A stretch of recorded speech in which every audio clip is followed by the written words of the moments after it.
Many would argue that beauty lies beyond the obvious.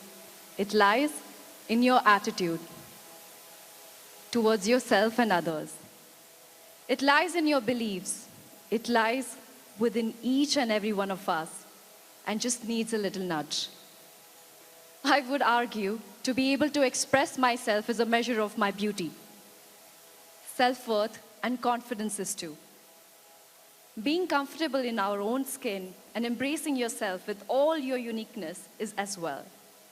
So, can we forge an atmosphere where differences are not questioned, where curiosity is not encouraged, where beauty powers you to be more of yourself, where self-expression is the norm and not the exception? Idealist I may be, but celebrating my beauty is celebrating me.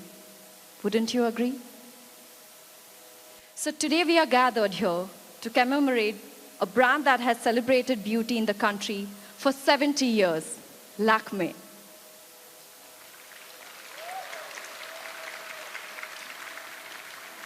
A brand that was created out of a conversation between Pandit Nehru and the Tatas, who, in their quintessential pioneering spirit, took it upon themselves to launch a cosmetic brand in India that would meet the highest international standards and give Indian women the power to express and celebrate their beauty. Many know that the word Lakme is the French word for the name Lakshmi. But few know the Lakme is inspired by opera Lakme that premiered in Paris in the late 19th century in 1883. It is written by Leo Delibes and is set in British India of the 19th century. A Brahmin priest, Neelkant rebels against the occupying British who have forbidden him from practicing his religion.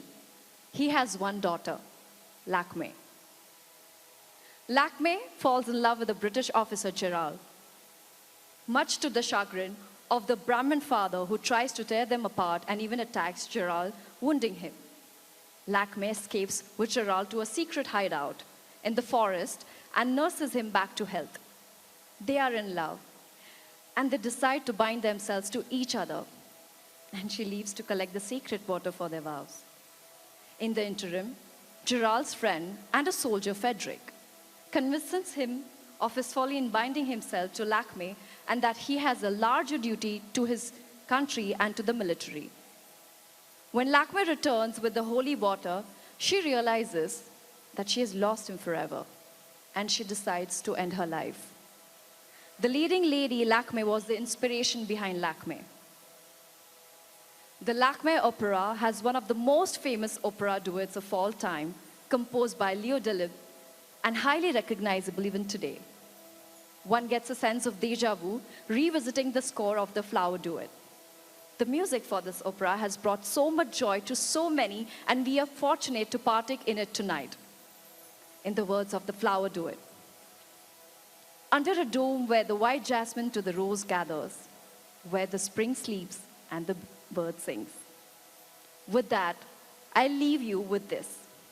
Come, venture with us into a world of fantasy, celebrating 70 years of a brand that was spearheaded by Mrs. Simone Tata, of a brand that has embodied and celebrated beauty while constantly redefining it. If color to be beauty, what music is to mood, play on, was the first tagline used by Lakme, and it rings true even tonight. We play on tonight, delving into our roots, cherishing all that is timeless yet modern, and recreating magic with an experience that is rich and compelling. To everyone here tonight, thank you for joining us, and a very warm welcome to this evening of celebrations. Let us toast to an evening of Lakme. Let us toast to an evening to Lakme's 7 decades of reimagining beauty with a very special collection created by Rajesh Pratap Singh for this momentous milestone.